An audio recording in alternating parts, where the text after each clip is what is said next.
World Championship Wreckage, presenting wrestling the way you remember it.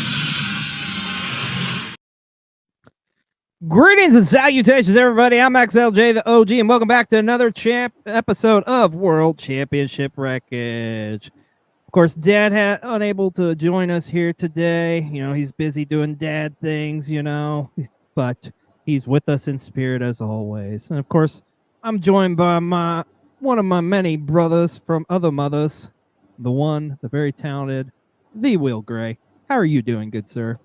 So far, so good. It's a rare early episode where the sun is still up when we're recording. Right? Yeah. And it seems very out of the usual. We're usually going 9, 10 o'clock at night, my time. So to do it while the sun's up is going to be very interesting. I'm excited to be here. It's good to see both of you. It's good to see you, my friend. I feel very productive. I feel like, I've mowed the grass. I've taken the trash out. Now we're doing this episode in the daylight. Life is good. And, of course, also joining us is the very lovely, the very talented, the queen of extreme herself, one cake face, Carly. How are you? I am doing wonderful. How are you? I am doing absolutely fantastic. And this is going to be a fun one. This is going to be an interesting one because this is your topic that you chose. Definitely interesting. Yeah, definitely. Which we have talked about before here on Wreckage, or I know Will and Dad have. Of course, Carly and myself haven't had a chance to talk about it, but we're talking about the rabid Wolverine himself, Chris Benoit. But this is going to be a little bit different episode than the original episode that was on here on Wreckage. So with that being said, I know we got a lot to talk about. Carly, why don't you lead us down this path as we talk about the crippler Chris Benoit? All right. So Chris Benoit, from training with Stu Hart in 1985 to becoming world champion in WWE, the 22-year career of Chris Benoit is nothing short of impressive and jaw-dropping. Although we'll briefly highlight some of those moments today, ladies and gentlemen, we're going to be talking about the tragedies that made the world of professional wrestling stop. The double murder, suicide of Chris, Nancy, and little Daniel Benoit. We're also going to discuss the consequences of what happened and talk about the conspiracies that have surfaced behind what went down those tragic and morbid days. But I did want to start on a positive note because Chris Benoit had a very colorful career as well as many accolades under his belt within those 22 years, from working in places like Stampede, New Japan, ECW, WCW, and WWE. He's been a multiple-time champion, including a world champion, and he even won the Royal Rumble in 2004, starting as entrant number 1 and outlasting everybody. I would like to ask you guys, what is your first memory of Chris Benoit's career, and what is your favorite? I would like to start with Will. My earliest memories always go back to WCW, and it was one of the things Dad Hat and I talked about. It's one of the very first episodes we did way back in the day. We covered the best of 7 series between him and Booker T. And it wasn't, I talked about this last night even, again, with the Andrade Carmelo Hayes best of 7 they're running right now. They didn't call it a best of 7, but that's essentially what we're going to end up with. And I was comparing it to that one, and that's kind of always like the pedestal moment for those style of runs. And for me, as a fan, I enjoyed it because those two guys in the ring were always fantastic to watch. Now, as a semi-educated wrestling mark, it's like the quintessential example of how to tell a story in such a short amount of time, because they did it in, I think, XLJ, correct me if I'm wrong, 2.5 weeks, 3 weeks leading up to the next pay-per-view where they had around the match 7. So it was like Nitro Thunder, Nitro Thunder, Nitro Thunder pay-per-view. Saturday night and too. It was, and it was perfectly done the way they book wrestling matches, where they start low, go high, troughs and valleys. They did it all the way through the best of 7. That's always my go-to Benoit moment, is that moment for the number 1 contendership of the TV title. Nice. Yeah. Awesome. For me, oh man, so this is going to be an interesting episode for me personally, because I actually publicly have never really talked about Chris Benoit, and I don't know. I guess the reason for that is like Chris Benoit was my all-time favorite wrestler. Like, and when this stuff happened, it devastated me. I stopped watching wrestling for like 5 or 6 years. Like, it was just like, and we'll talk a little bit more about that, I know. But for me, my first memory with Chris was I was a huge Four Horsemen, and like when they brought them back with Brian Pillman, and then the next thing you know, the fourth Horseman's Chris Benoit. Like, who is this guy?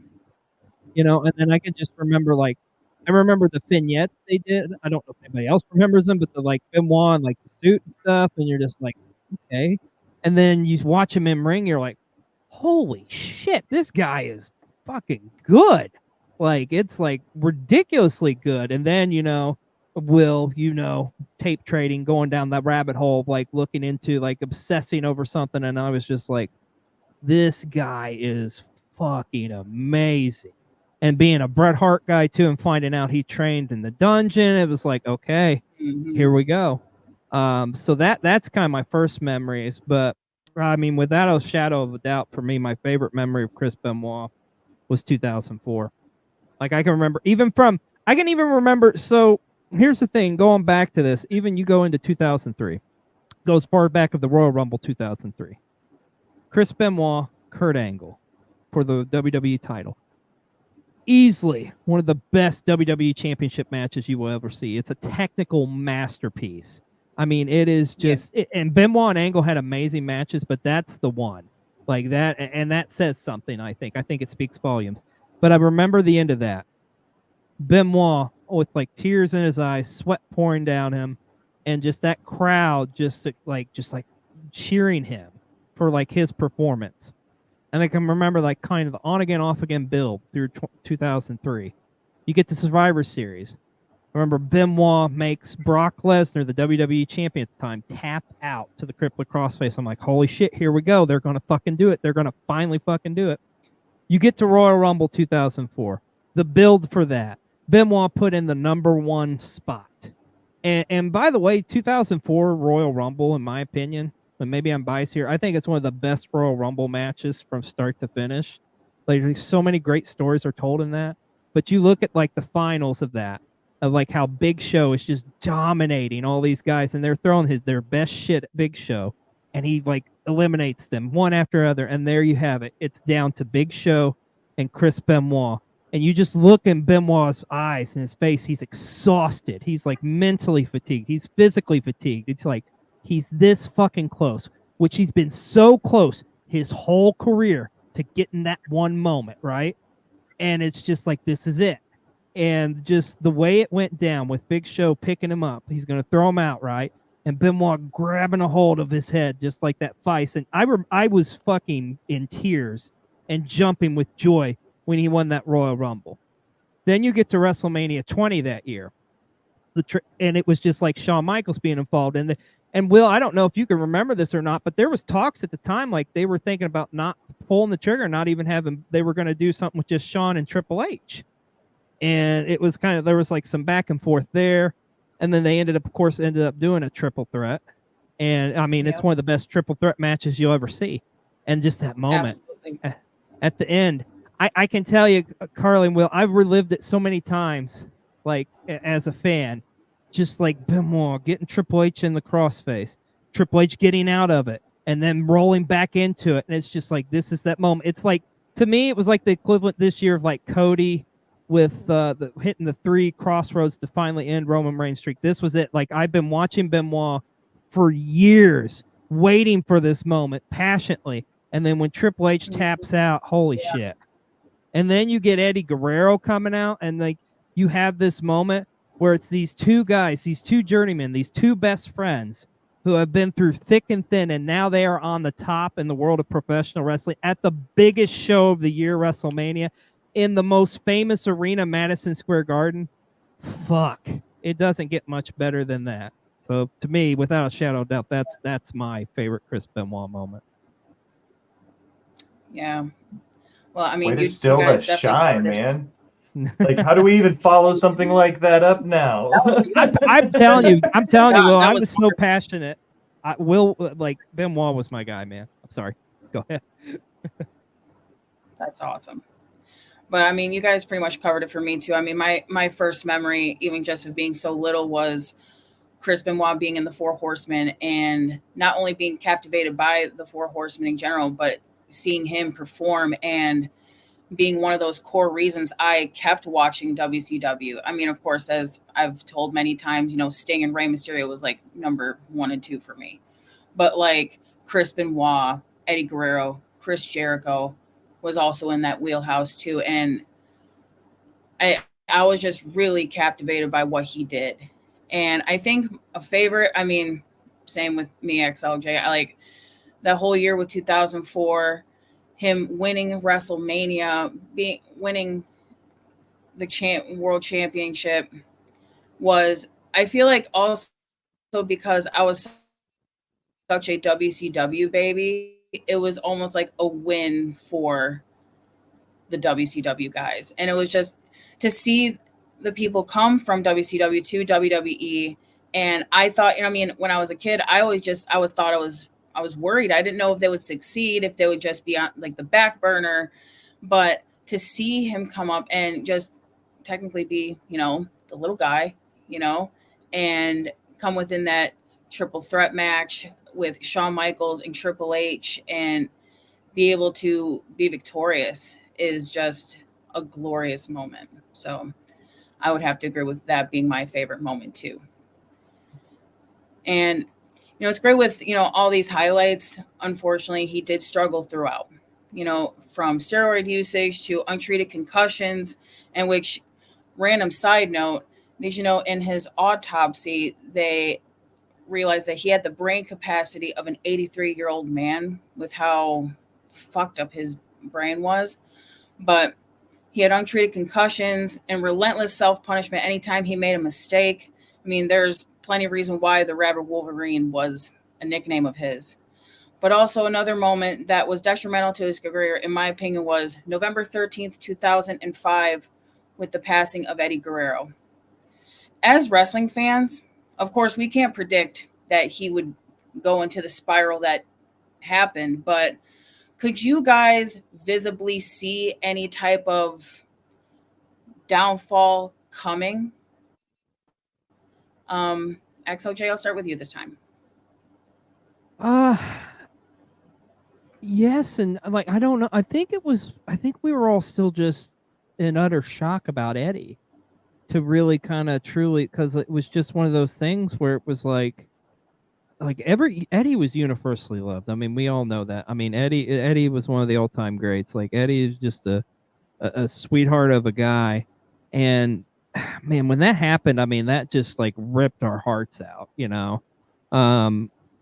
I think the shock value of it just was like, you could definitely tell, like when they did the tribute shows to Eddie and stuff, like a lot of wrestlers were hurting, but Benoit was like, you could tell like this, that you just stomped his heart out, completely like, crushed.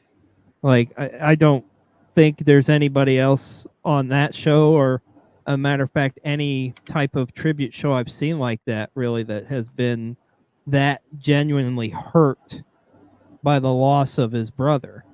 So I think if you look at like the stuff Benoit was doing at that time frame and what he went to go on and do, I think it goes back to kind of what you were saying, Carly, where he's got that mentality of like, he's the Rabid Wolverine, he's a perfectionist, and I think it's okay. I'm a professional wrestler. I'm gonna get through this. And I almost, and I'm sure we're gonna talk about this too, but I almost wonder, once this happened, I feel like, yeah, I think it was his breaking point.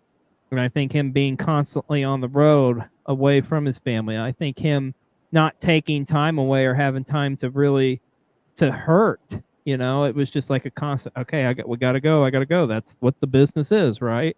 Well, I do think, yeah, this was a pivotal moment in his psyche breaking down. I think that's a fair assessment to say.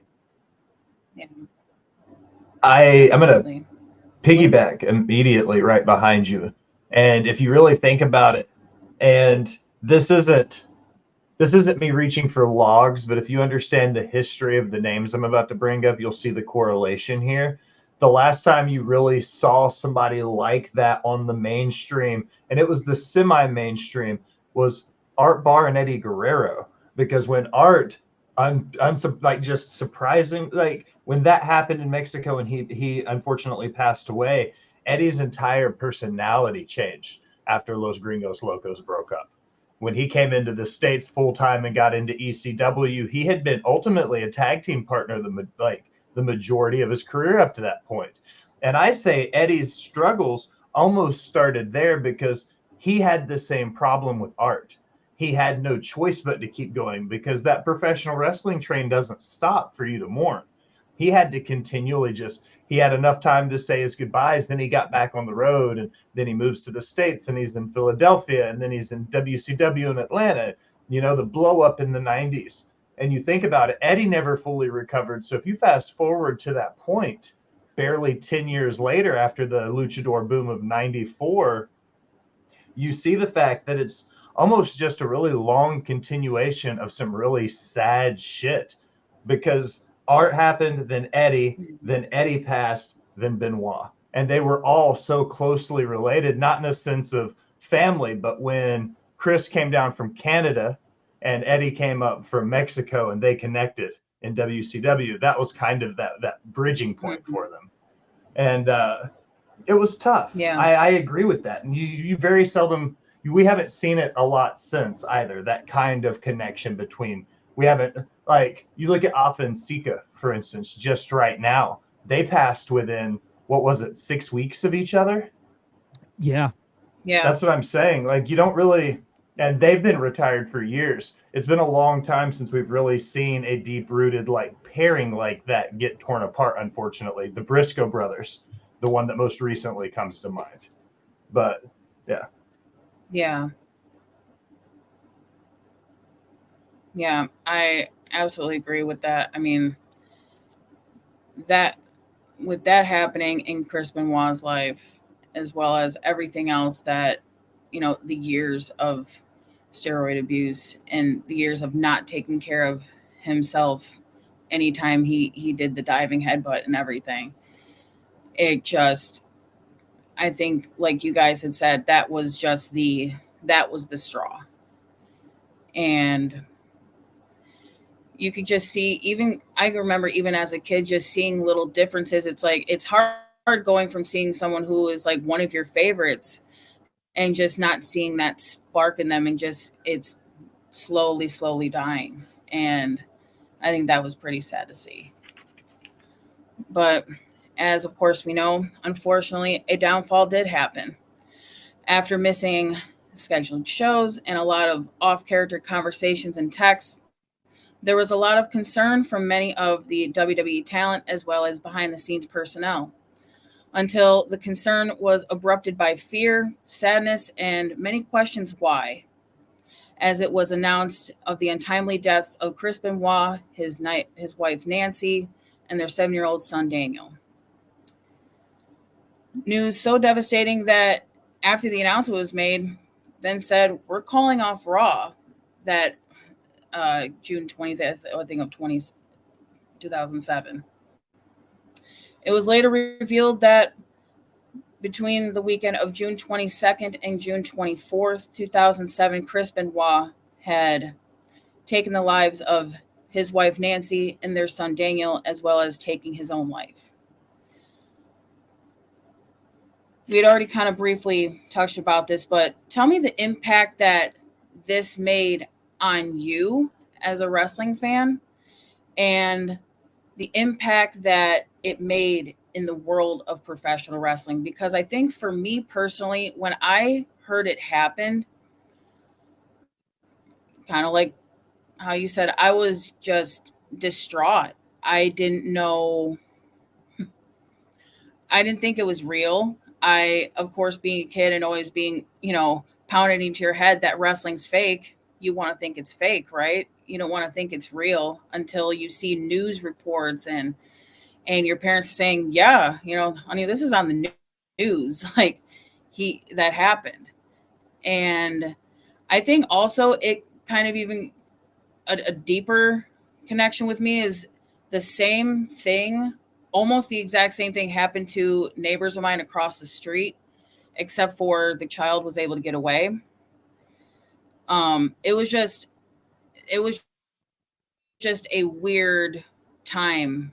And I'll never, I think just during that time period for me in general, it was just kind of I'll always remember that. And that was the nightcap for that time period for me. And for the impact it made on professional wrestling, I mean, hell, they stopped a 3-hour show. I mean, that was, if I'm not mistaken, the first time they ever did that. Times before that, I mean, if we go back to, what happened at Over the Edge in 1999, there was a tragedy that happened in the ring and they still continued on. So for this to have it stop a whole 3-hour show was pretty wild, especially for someone like Vince McMahon, as we've been seeing in the documentary. He was very much about the business. And just the effect that everybody had, I remember just bawling my eyes out and just seeing everybody just so incredibly lost by what happened. And especially after they find out what exactly happened, it was just a really confusing time. Since you had already brought it up earlier, XLJ, about how it was starting to affect you and what you stopped to watch wrestling, everything, how much did it impact you and everything? Oh, fuck. Yeah, it was. I just remember what was the pay-per-view the night before. I think it was Night of Champions or something like that. And it was supposed to be Benoit against CM Punk for the vacant ECW title. Mm-hmm. And as being like a Benoit guy, I was happy and excited to see him back in ECW to help build up that brand, because I felt that was more fitting, because they weren't really I wasn't really as thrilled with the stuff they were doing with him on the main roster. And then it was like, okay, no showed. It's like, or they just, we didn't know what was going on. We just figured, okay, an injury or some bullshit, something, they just wrote him out of it or whatever. Yeah. And then I was like, I tuned in the next night on Raw, not even, just thinking, tune in to Raw, and then Vince is in there in the empty arena. It's like, what the fuck is this? And then when he said those words, I just felt like time stopped, like literally that cliche. I mean, yes, I didn't know the man, but I mean, this is the guy who I looked up. This is the guy who was my hero. This was a guy, it's like, and now he's gone. It's like, we just lost Eddie, really, what, a year and a half before this, I think. And it's like, here we go again. It was still fresh. It was still fresh, yeah. And it was just like, oh my God. Like, I think it didn't really, it was like shock at first.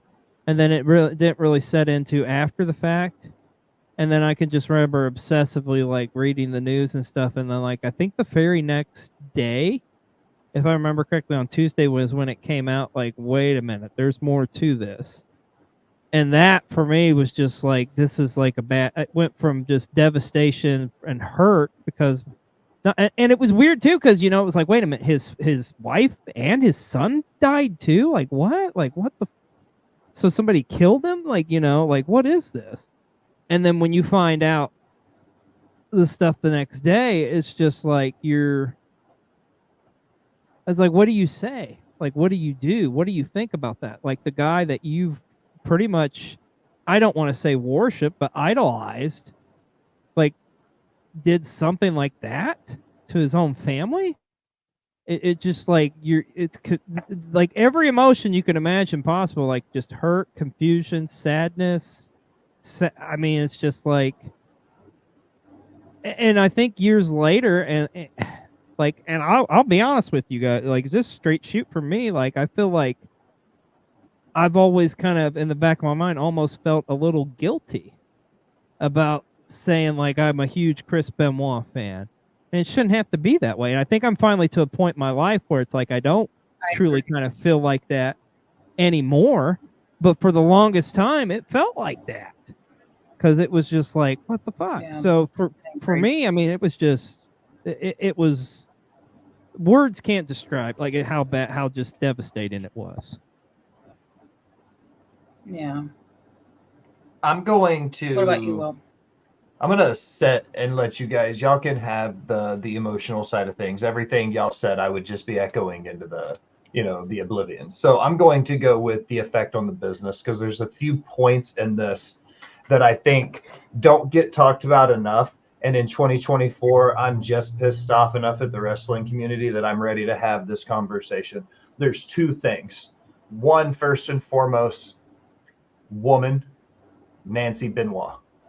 Everything she had done in the wrestling business up until that night got taken away from her. I'm going to steal a line from Paul Heyman, and I'm going to say before I say anything else, we have to remember 3 people unfortunately lost their lives that night. Only one of them had the choice. Okay. Nancy wasn't one of the people that had the choice. Nancy's entire run before WCW and in WCW is erased from history now because of what Chris did. Nancy, up until that point, especially in WCW, was being regarded as being Ted Turner's Miss Elizabeth. All of that has been erased from history now because of what Chris did. She would have arguably a Hall of Fame career as a valet and manager and a female women's worker. That all got erased from history because of Chris. Part 2, because I'm going to tie both of these together at the end. Chris's career. Again, 3 people, only one had the option. It was him. Chris did terrible things that night because of a medical condition that nobody wanted to admit was real.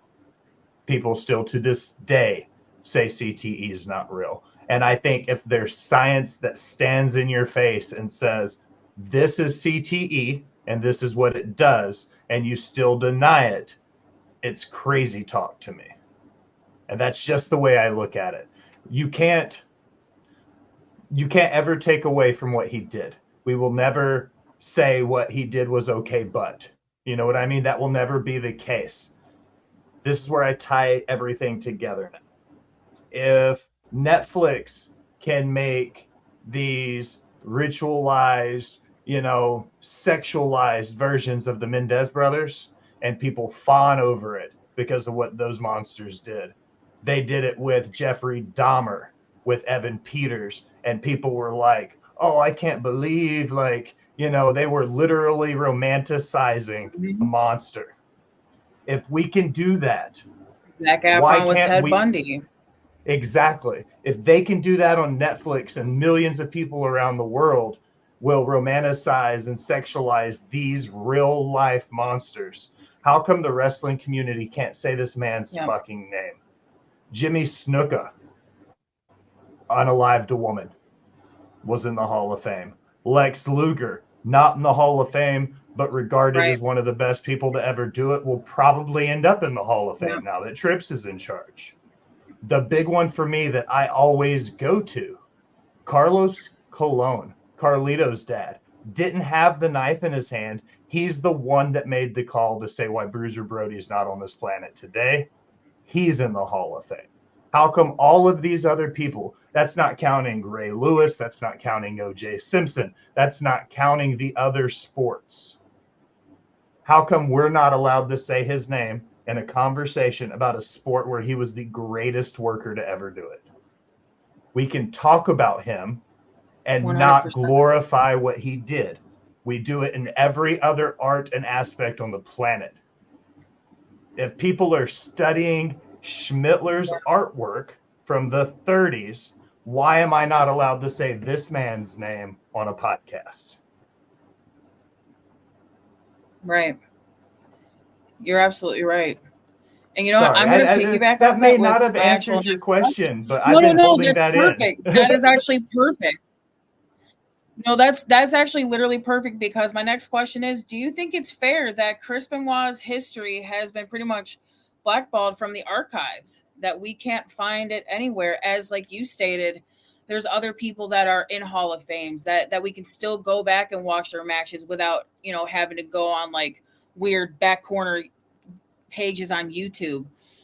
Do you guys think it's fair that we have been that his art, like his history, is just kind of erased? Can I go first, XLJ? Yeah, of course. Yeah, I think please.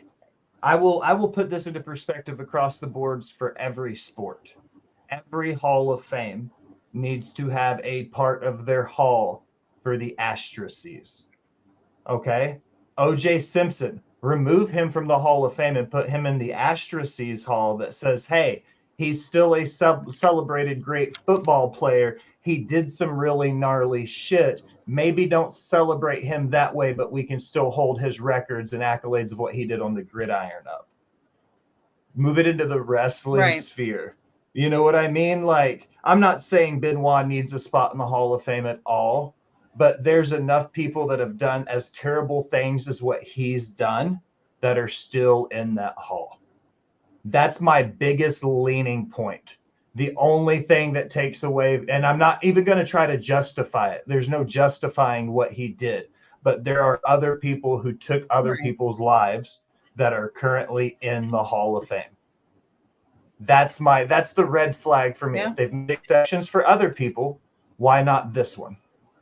And that's where it's like you get into a really slippery slope of what he did versus what Carlos did. And then the big one, the huge one, the glaring elephant in the room, Vincent Kennedy McMahon. How are they going to do that with him? You can't eliminate Vince from wrestling history. If you take Vince out of wrestling history, you lose 50 years of it. He is wrestling history. So, like, this is that question. You go down this slippery slope now of how, like on the PETA signs where they draw the line between the animals, and it's like, where do you draw the line on what is lunch or whatever, right? Where it's like a horse and a pig and a cow and then like a dog. Like, it's like, where do you draw the line? And I feel like that's the slippery slope that wrestling is going down, because in the cancel culture of 2024, we're going, all of this terrible shit needs to be erased from history, but this terrible shit over here, we're okay with it. So we'll keep it around. I don't know. It's like this That's really fucked up situation where it's like he's being held to a totally different standard than everybody else in history. And I'm not saying what he did is less or more heinous than what other people have in history, but there are people that did the exact same shit. Exactly. They fucking did a Dark Side of the Ring episode about the wrestler who bombed a fucking bank. You know what I mean? Like, he's not erased from history. Like, I don't know. Maybe I'm not a Benoit apologist, but I can separate the art and the person. And Chris Benoit, the person, did some really shitty shit. Chris Benoit, the wrestler, may have been the best person to ever do it. And that's what sucks about this conversation. Yeah. Right. What about you, XLJ? Well, I mean, Will, you made such a tremendous point. Like, at the end of the day, it's history. We can't erase history. You can't change that. What happened? I mean, you can't argue he's one of the greatest in-ring professional wrestlers of all time. It's hard. It's especially for me. It's hard to separate the man from the character from what he portrayed in the ring, just because I had such an emotional attachment to the guy.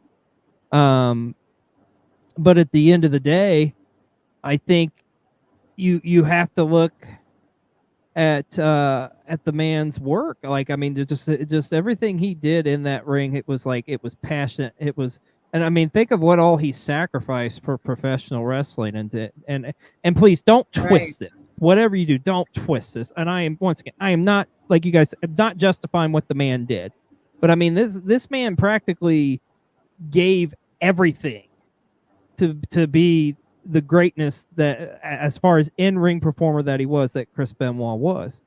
So I think it's, I don't know. It's like you said, Will, it's like in this cancel culture, I can't see anytime soon ever where it's like he goes into Hall of Fame, nor would I justify to say. I love your idea though, by the way, with the asterisk thing. I mean, that should be in like every sport, like you say. Think about baseball. Barry Bonds, Mark McGwire, Sammy Sosa, all of these guys. Exactly. All of these guys would have a chance to get their roses for their performance. There would just be that asterisk to be like, they're just not as savory on the outside of the diamond or the outside of the squared circle. You know what I mean? Like, make it a fucking, whatever you want to call it. Just, I think the art and the person needs to be separated. That's it. Really Music does it. Movies do it. TV's done it. Why can't we do it in wrestling? 100%. I think it's a couple things here. Like, I think it's so difficult because the act was downright heinous. I mean, you don't, like, you talked about Nancy being taken away from us. Nancy was one of the greatest personalities. I mean, like, one of the greatest managers. Her body of work is second to none. Yeah. But the fact that you're talking a little boy, a little Daniel, who idolized his father. Go back to WrestleMania 20. Look at the end of that. He's holding Benoit. Chris is holding up his son in the ring, like with tears coming down. He's so proud of what his father. He idolized his father. He trusted his father. He put everything, like as you should. And for, goddamn, just talking about this. But just that's the point of the CTE that I was trying to make. Is because I personally see the science there. I don't think Chris Benoit, the person, was the one who made those decisions that night. Carly brought it up. They've said in the autopsy, the man had the functioning brain of over an 80-year-old adult. You know what I mean? Think about think about your oldest grandparents. And I'm not trying to say this disheartedly, but how disoriented they can be that late in life. And this man he was 5 or 10 years older than where I'm at right now when that happened. So like double his age, and that's where his brain was. That's my point. I will never justify what he did.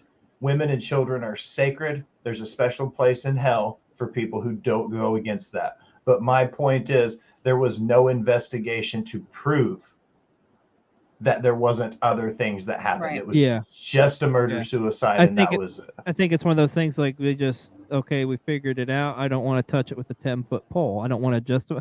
But the thing is, it's like, once again, we're not justifying this. But that wasn't Chris Benoit. That was not the guy who unalived his family. I mean, that was somebody completely different. But I do think we're kind of getting to a point. I will say this. I do think we're finally getting to a point where we can at least kind of start mentioning his name. And I think at some point, the history books, like I say, you can't erase it. But I think people are finally coming around to just it's okay. Like, we've all been hurting for years about this, and it's okay to talk about it. What South Park say? You got to wait 22 and a half years and then anything can be funny, right? There you go. Yeah. It's like, oh, we can talk about AIDS now. No, but yes. Kind of a thing in wrestling. Fuck, thank God. I love you, Will. Thank you so much. We needed that. I had to break the ice. I'm sorry, guys. No, thank you. Oh. But yeah, I completely agree with you guys.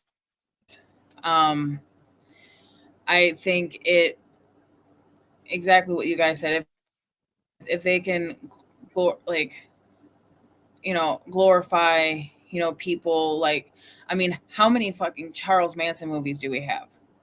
How many, just of everything, but we can't go back in history and watch someone who has inspired others. I mean, look, if we even just compare the careers of, like Chris Benoit to like one Bryan Danielson, You know what I mean? And just like how technical they are, and just the skill set alone, they're the two best of their time. You know what I mean? This And just I came to just think mind. I Sorry. agree. No, you're okay. No, go ahead. This is a perfect example of this. Do you guys know who Wade Wilson is? Not Deadpool, but like the psychopath that unalived all those women on the West Coast. Yes. The governor, I believe it's California or Oregon, Right. one of the two, whatever, had to come out and tell women on the internet to stop sending this monster love notes because they were flooding the mail service of the prison with fan mail, and them sending him money and gift cards and stuff.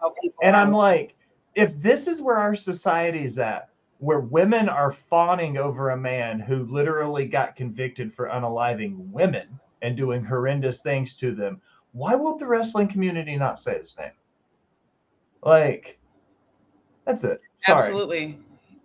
I'm getting heated now. I want to make a TikTok video about it. You know what I mean? Like, do it. Yeah. I mean, it's a very sound point. I mean, even going off of that, or like they'll have like people that are, quote unquote, better looking than the actual, serial unaliver themselves, like how you're saying with like Evan Peters being, Jeffrey Dahmer, Zac Efron being portrayed as Ted Bundy. And people are like, oh, you know what? Ted Bundy was actually kind of fine. It's like, no, he murdered women. So like, what are you talking about? Like, but I completely agree of just, and maybe it is biased because I was such a huge Chris Benoit fan, but I think it's unfair that his wrestling history isn't involved in our, we don't have the access to it like we used to. But on the flip side, like how you said, Will, I mean, he took away the history of Nancy, and as you mentioned, XLJ, I mean, his son, like that's, and because I want to see his wrestling matches, that, like you guys both said, that doesn't mean I'm like, well, he's still a good guy. It's like, no, he did what was done within that weekend was heinous, awful, disgusting. But like you guys said, the person and the character need to be split. So with that being said, with the news of his death stirred not only questions, but conspiracies as to what may have truly happened. There's people that, just straight up believe it was a double murder suicide. There's some people that say it is a triple murder and have even named people like Kevin Sullivan as a suspect. There's some people that say that the investigation was unfinished, wasn't done well. You guys, from the cryptic messages, the murder-suicide in itself, and everything in between. Let's hear about some of the conspiracies you guys have heard. I'm gonna open the floor. You tee off because I will take everyone off the table if I go first. Okay. So here, I mean, the most obvious one, the one I heard the most was the Kevin Sullivan thing. And I mean, I think a lot of people suggested that because, of course, the real life heat between Kevin and Chris and Nancy, as Chris started seeing Nancy after, divorcing Kevin.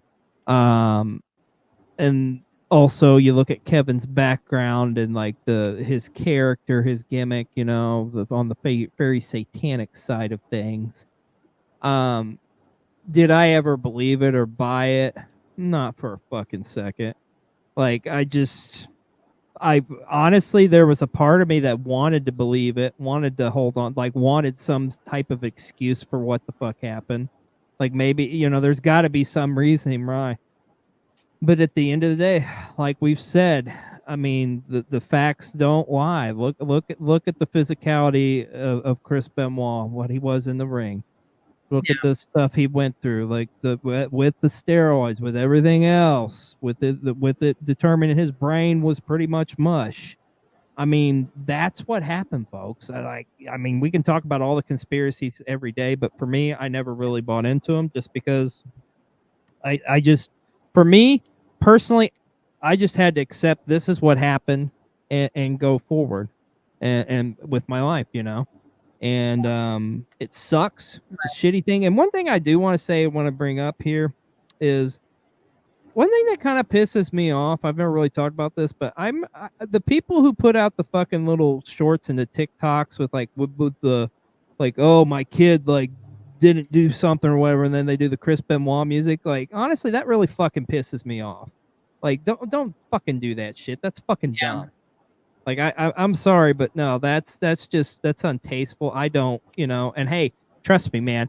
I'm a guy who like does all sorts of crazy, grotesque, like off the wall humor. I mean, shit. If you watched the last episode, Coldcast, we talked about softcore porn for God's sakes. But anyways, yeah, it's just sorry, I got on a tangent there. But yeah, as far as the conspiracies, like I there was the one with like Kevin Sullivan's the only one I really like ever,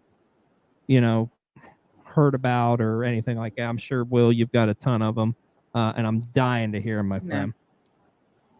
That's why I'm gonna have Will go last. I've been waiting for you to do this, my friend.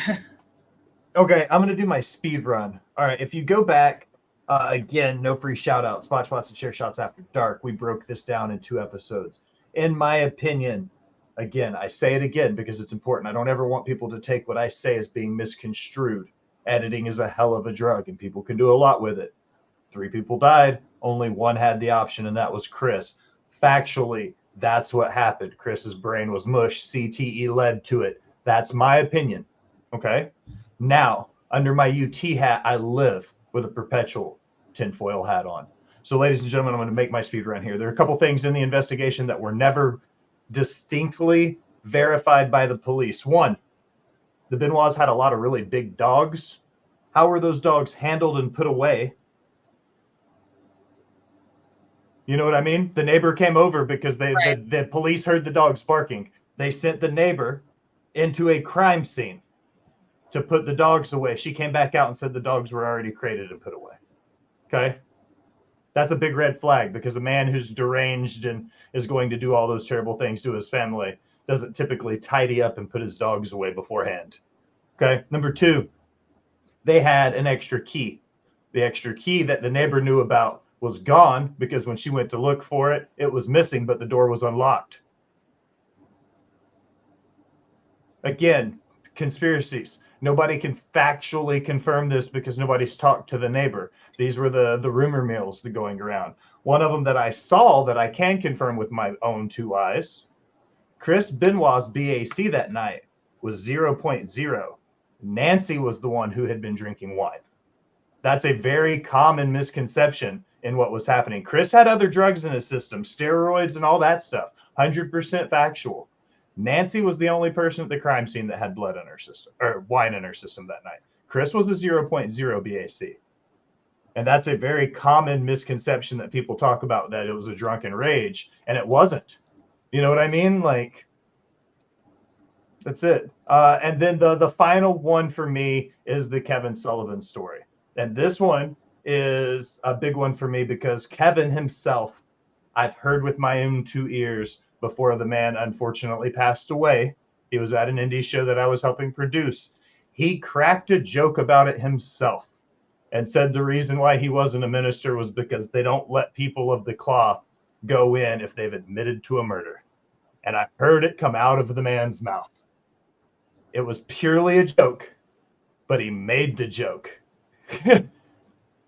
I heard it out of his mouth myself. Allison can verify. She was also there. Damn. Now, it was a joke. Heard, I'm saying that. A joke. He was not being serious in any capacity. But they always say a 90% of a joke is a joke and the 10% of it is still the truth. And in my head, conspiracy theorist, maybe there's a little bit of truth there. You know what I mean? Maybe there's a little bit of truth there. But again, I more so than 99.9999 repeating agree with everything XLJ said. It's unfortunate. Yeah. Harley Race said it to Dynamite Kid. Dynamite Kid and Harley Race both said it to Chris Benoit. Don't wrestle like we do. It will end your career. And they were more than right. Chris just didn't listen. Yeah. Wow. I mean, you pretty much nailed it right on the head. I mean, I think one of the things for me that was just kind of like how you had mentioned, that was just kind of like a little bit of a question mark with some of the things during the investigation, that like there were some things that were missed, like taken into evidence right away. There was, just little things that was just a little off. But as you said, the facts are facts. Regardless, whatever way you go about it, whatever conspiracies that are out there, unfortunately, what happened. And we will never know, like the only three people that will ever know what truly happened that day are no longer with us. And it's a sad thing. And I also wanted to say, just to everyone watching, this isn't us trying to be like the sleuths of trying to figure out what happened. We know what happened. This is just us bullshitting and just letting out what we've heard, and just still knowing the unfortunate truth. So yeah, that would be the conclusion to all this. And I think this was a fun conversation. It was a still but touchy conversation. Brought back a lot of memories from that period.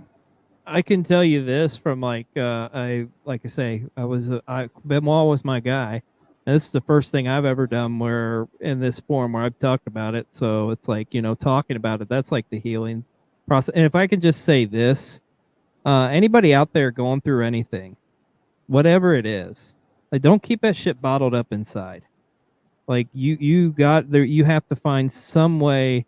And if that's talking to somebody, if that's calling like don't be ashamed to talk to a therapist or go to a local church. Do whatever you got to do, man. Don't keep that shit bottled up inside, because like it's going to lead down a path you don't want to go, of bad things. And I mean, you look here at what happened with the Benoit case, I mean, who would have known if he had taken time away from the ring, or if he had, had a therapist or whatever, it may have been a different story, God willing. But at the end of the day, it's like, go out there, tell the ones you love them, give them a big old hug, smooch, whatever. But, don't keep that shit bottled up inside. But yeah, I think this was this was an intense episode, but I mean, it was a good one, nonetheless. So I feel like a better person.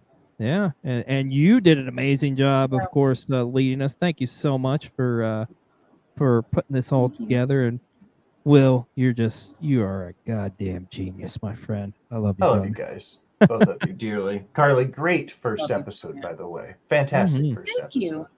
Absolutely. Thank you.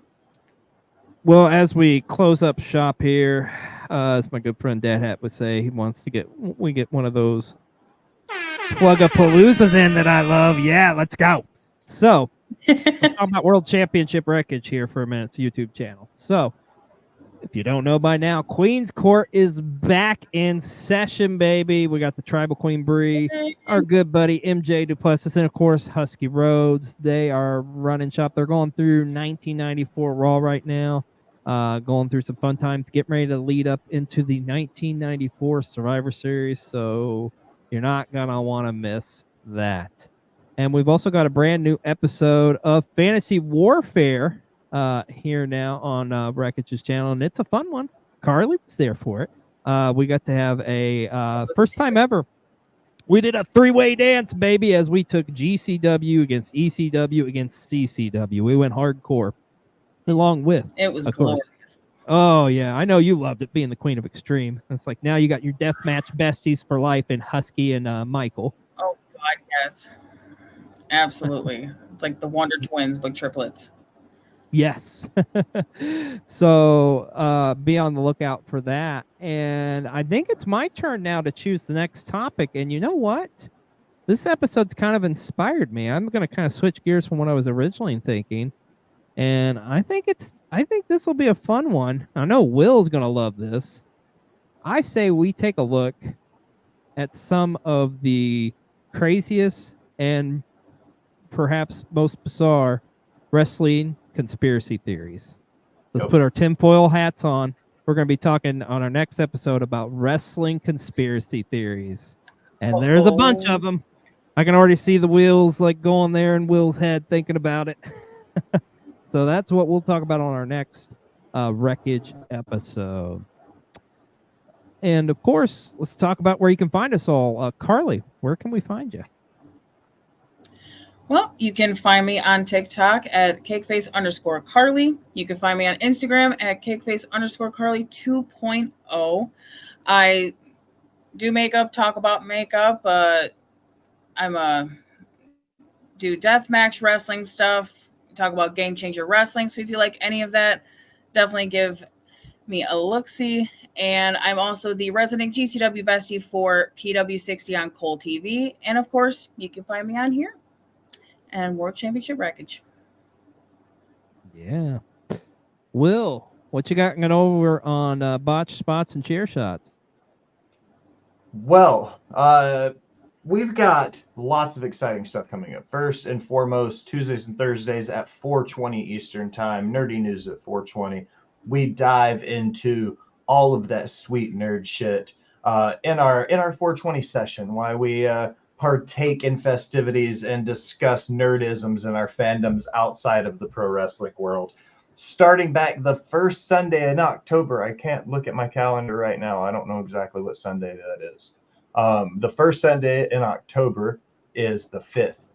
Botchbots and Chair Shots will be making a triumphant return October 5th at 7 p.m. Central Standard Time. We're going to be making a comeback, discussing some of the stuff in the wrestling world, including the Vince McMahon documentary. And then outside of that, follow me on TikTok at the Will Gray. Botchbots and Chair Shots, that page has enough to go live now. So I'm going to do all of my wrestling content on TikTok there. At the Will Gray will be all of your nerd shit and video game content. I love you both. Let's go. Love you too, buddy. Love you too. And of course, over on Cole TV, every Monday, you can always catch a brand new episode of Pro Wrestling 60, where we recap everything that happened in the world of professional wrestling. And this week on Cole TV, we got a brand new episode of The Hunt, as well as we've got our Bad Blood prediction show coming to you this week over on Cole TV. And you can catch some replays of some awesome content we got there as well. The last episode of Colecast, it's a little spicy. Where Best Scout and I, it's the naughty episode, and it's naughty for a reason. But pure discretion advised. But man, it's a fun episode. You should check it out. That's available now, as well as we got our Naptown Pro vlog is up there over as well. Naptown Pro, a great indie promotion run out of Indianapolis. You can catch that. And you can get replays of all of our stuff, all of our shows. You can there's just a cavalcade of entertainment for you over on Cole TV. And of course, you can catch me here on Wreckage, as well as on Fantasy Warfare on World Championship Wreckage's YouTube channel. And you can follow me on the socials, on the TikTok, on the Instagram, and all that jazz under XLJ, the OG. Well, that's going to wrap it up for this episode. And as we always do, there's only one way we can end this episode of Wreckage. Yeah, baby, I got one more thing to say. Your gas tank is full. Your dipstick is in. Your windows washed. Y'all come back and see me again.